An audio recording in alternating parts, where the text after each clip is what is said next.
the most iconic company in American technology history, just made a decision that forces a question most people are not ready to ask. Not about Apple, not about Texas, but about the future of power between corporations and the states that built them. Apple did not collapse. Apple did not fail. Apple did what only the most powerful institutions in the modern economy can do. It tested how much loyalty costs and how easily it can be priced out. This is not a press conference story. There were no shouting politicians, no dramatic walkouts, no emergency legislation. What happened is quieter, and that is exactly why it matters more, because the most important shifts in economic power no longer arrive as explosions. They arrive as spreadsheets. California represents Apple's most expensive operating environment, an effective corporate tax burden exceeding 11%, commercial real estate costs averaging $1,340 per square foot, engineering compensation driven upward, not by productivity, but by housing costs. Texas offers a radically different equation: zero corporate income tax, zero personal income tax, commercial real estate closer to $420 per square foot, and a public incentive package approaching $750 million. On paper, the math is not political. It is inevitable. Annual savings exceed $2 billion. At Apple's scale, that single line item becomes strategy.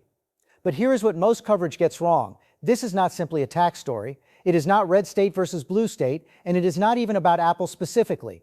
This is a pressure test of the relationship that defined American capitalism for 40 years. The idea that corporations and states depend on each other, that success creates obligation, that when public investment builds private wealth, some loyalty remains, that assumption is breaking. California made a deliberate bet: higher taxes, stronger labor protections, environmental regulation, massive public investment in universities, infrastructure, and research.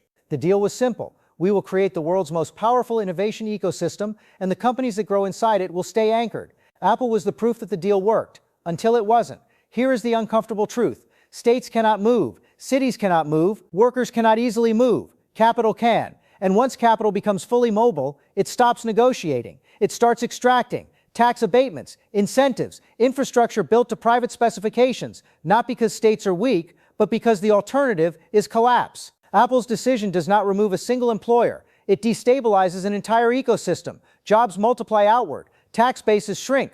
Property values soften. Small businesses disappear. When a company that large shifts even part of its center of gravity, the ground moves. Texas offers a different bargain: lower taxes, fewer regulations, minimal public obligation. The savings are real. So are the trade-offs: weaker public services, lower education investment, deferred infrastructure costs. This is not a moral judgment. It is an accounting one. Someone always pays. The only question is who. This is not the end of Silicon Valley, but it may be the end of the assumption that success creates loyalty. If Apple can leave, if Apple can price out California, then no partnership is permanent, only profitable. So here is the real question: can democratic governments still shape economic outcomes? Or have we entered an era where states compete by surrendering capacity, cutting taxes, cutting regulation, cutting public investment, until nothing remains worth staying for? If the answer is yes, then California's model must evolve. If the answer is no, then this is not about Apple at all. It is about who governs in an economy where capital has no home.